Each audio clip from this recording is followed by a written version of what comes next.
많은 분들이 직접 돈을 내고 이혼 전문 변호사 상담을 오시는 가장 큰 이유가 재산 분할의 선을 예측해보고 싶어서인데요. 상담을 하면서 제가 남편 재산, 아내 재산 목록을 쭉 듣고 판사님이 재산 분할 대상으로 생각하는 재산이 뭔지, 얼마를 넣어서 어떤 원리로 계산을 하고 결국 얼마씩 어떤 것으로 나눠 가지라고 하는지 이렇게 재산 분할 명세표를 써서 설명해드리면 매우 잘 이해하시더라고요. 오늘은 대면 상담 때 설명드리는 것처럼 구체적인 예를 들어서 재산 분할을 설명드려 볼게요. 잘 들어보시면 우리 부부의 재산 분할 예상 선도 스스로 계산해 보실 수 있을 거예요. 첫 번째, 이혼 소지기 시점 기준의 아내와 남편의 재산을 우선 정리해 봅니다. 이것은 판결문에 들어가는 재산 분할 명세표라는 건데요. 그 양식대로 재산 내역을 정리해 볼게요. 현실 부부 사례를 만들려다 보니까 여러 가지 이슈를 담느라 재산 내역이 조금은 복잡할 수 있는 점 양해해 주시면 좋겠고요. 우선 아내 재산, 남편 재산을 나누어서 정리하는데요. 아내 명의의 적극 재산은 거주 중인 서울의 공동명의 아파트, 시세 8억 중에 절반 지분이니까 4억.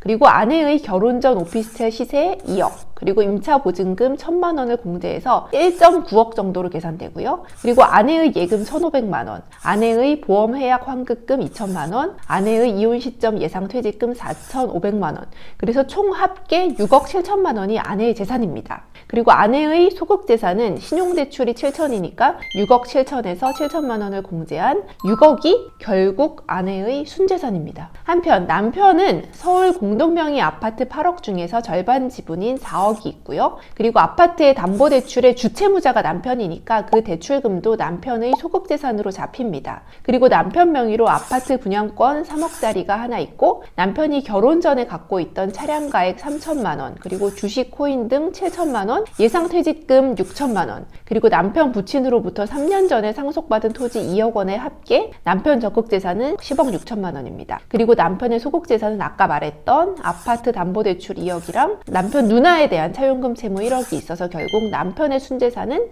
7억 6천만 원입니다. 결국 아내와 남편의 부부 순재산은 6억 더하기 7억 6천으로 해서 13억 6천만 원이 됩니다. 두 번째는요, 재산의 형성 과정을 결혼 당시부터 계략적으로 정리해 봅니다. 부부는 2010년 결혼 당시에 남편이 전세금 1억을 마련했고 아내가 3천만 원 정도의 혼수를 준비해서 신혼생활을 시작했고요. 부부는 맞벌이를 해서 아내 남편의 연봉은 아내 6천, 남편 5천 정도로 비슷했고요. 그리고 2011년과 2014년에 자녀 2명을 출산했어요. 그래서 아내는 자녀 출산할 때 출산휴가, 육아휴직 등으로 1년 정도씩 쉰 걸 제외하고는 계속 경제활동을 했었습니다. 그래서 2024년 6월 이혼을 하는 현재에 이르렀다고 가정해 봅시다. 그래서 세 번째는 재산분할 대상이 되는 재산이 뭔가, 혹시 재산분할 대상에서 빠지는 건 없는지 확인해 볼 필요가 있는데요. 원칙은 2024년 6월 이혼하는 시점에 재산분할 대상이 되는 재산은 아내, 남편 명의로 보유 중인 재산 전부입니다.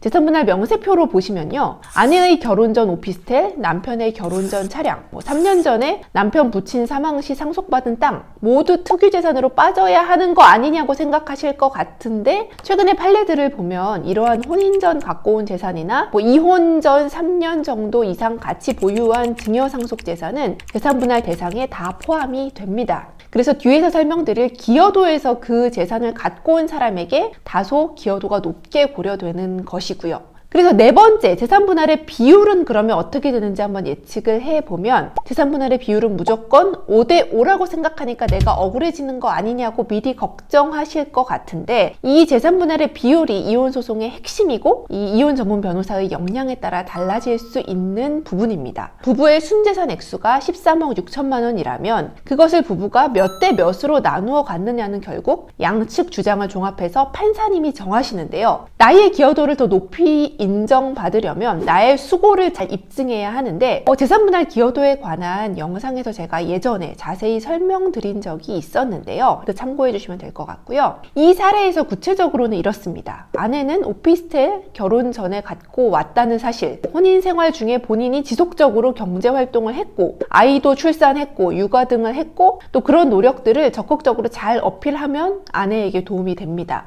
반면 남편은 내 차는 결혼 전에 가지고 온 차라는 사실이랑 내가 갖고 있는 주식은 내가 투자 노력을 잘 해서 원금보다 2배 이상 불어난 거라는 사정도 입증을 하고 예상 퇴직금도 아내보다 내가 결혼 전에 가지고 왔던 퇴직 적립액이 더 컸다는 사실도 입증을 하시고 또 최근에 부모로부터 상속받은 재산의 가치가 2억이나 된다는 사실 등을 주장 입증하셔야 됩니다. 이런 재산들이 특유재산으로 인정되어서 재산분할 대상에서 아예 빠지면 제일 좋겠지만 그건 거의 불가능하다는 점은 앞에서 제가 설명드렸습니다. 그래서 우리 사건의 재산분할 비율은 결국 얼마일까요? 제시된 정보가 너무 제한적이어서 매우 조심스럽기는 하지만요. 아내가 두 미성년 자녀의 친권자, 양육자로 지정이 된다면 재산분할 비율은 아내에게 그래도 40-50% 정도 인정되지 않을까 싶습니다. 아내의 기여가 40%라고 예정하고 계산을 한번 해보면요. 13억 6천만 원의 순재산의 40%인 5억 4,400만 원이 아내의 몫이 될 텐데요. 그러면 마지막으로 아내가 아파트, 현금 자산 등을 어떻게 나눠 가지게 되는지에 대해서 한번 생각을 해보겠습니다.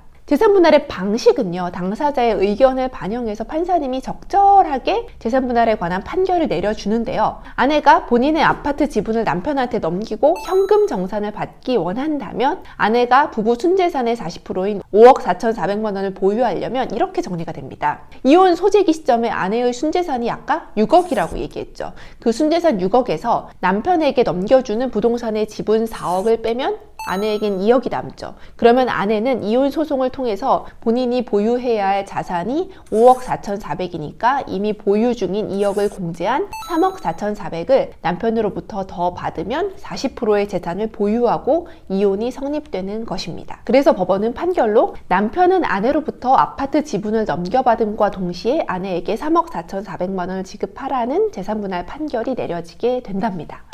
예를 들어 설명드린 것 중에서 본인의 상황에 따른 다양한 경우의 수를 묻고 싶으실 텐데요. 더 정확한 내용은 개별적인 상담을 통해서 답변 드리겠습니다. 이혼 재산 분할의 이러한 원리가 조금은 이해되셨기를 바랍니다. 감사합니다.